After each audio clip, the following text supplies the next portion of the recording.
हे आद्यकर्ता मु गणेश मु विनायक गणेश मु तुमर समस्त कष्ट बाधार समाधान एकमात्र आधार।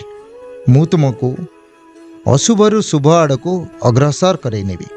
मु गणेश तुम मानक आशीर्वाद दौची तमे बुद्धिर प्रयोग सबु बेले प्रथमरु करिबा आवश्यक।